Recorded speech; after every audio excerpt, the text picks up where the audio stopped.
Hi, it's me again with Corel Draw Tips and Tricks.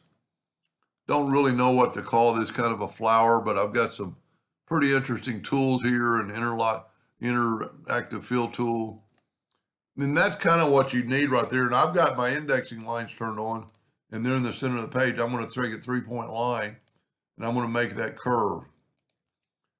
Now I'm going to Control D and alternate C, and then I'm going to rotate this 20 degrees, and then another one.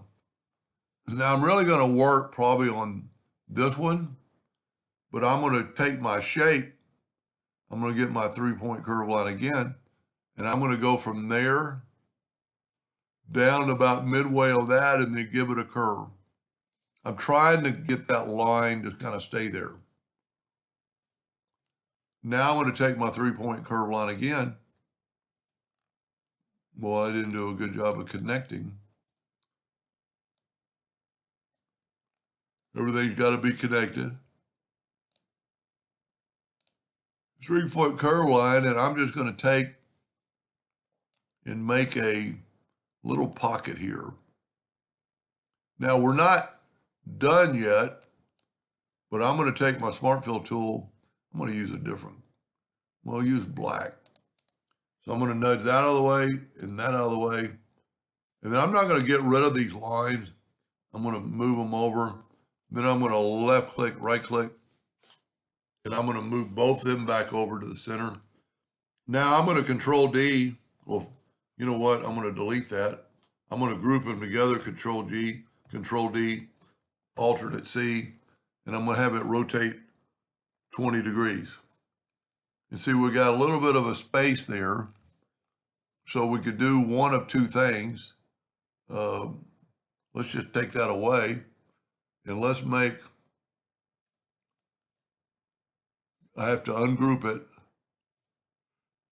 And every time you draw that, it'll be different, as you can see. So we're going to make this a little bit more of a curve. Let me get that out of the way for a second. Tell you what, let me get that out of the way first, so I can select that and I hit that node. There we go. Now I'm going to get my shape tool again. I'm just going to make this a little wider, but I'm not getting much of a turn.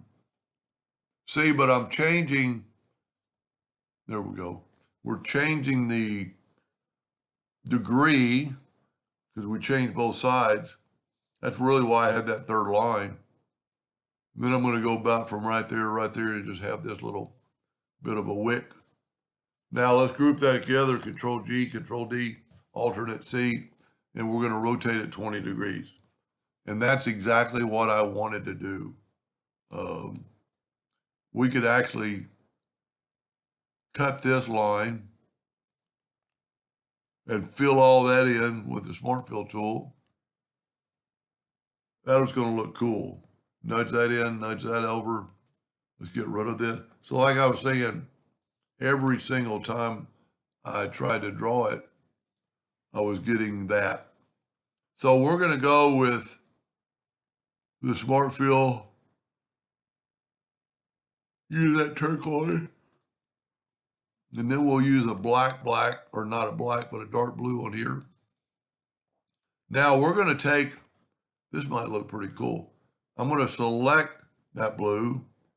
I'm going to get my interactive fill tool, and I'm going to go down, and it goes down pretty far. That might add a lot to this. Then on this one, I'm going to what I call make it dirty. So I actually want to go the other way and then turn this. Well, I could have gone either way because that's going to turn it all black. But I want it to kind of, there we go. That's what I want. I want it to look like the blue is kind of dirty. Anyway, that might work. Control G, Control D, alternate C. So I must not have done it. Yeah, there it is. 20 degrees. Look at that.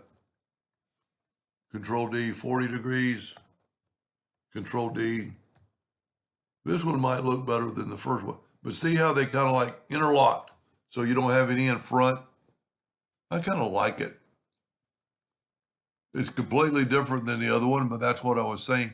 So this seals up where the black is running pretty far down into there. Let's take away the indexing line. Pretty cool little graphic. I really like the first one's first, the curvature, but I like this coloration. Anyway, I hope that gave you an idea or two, and thank you for watching.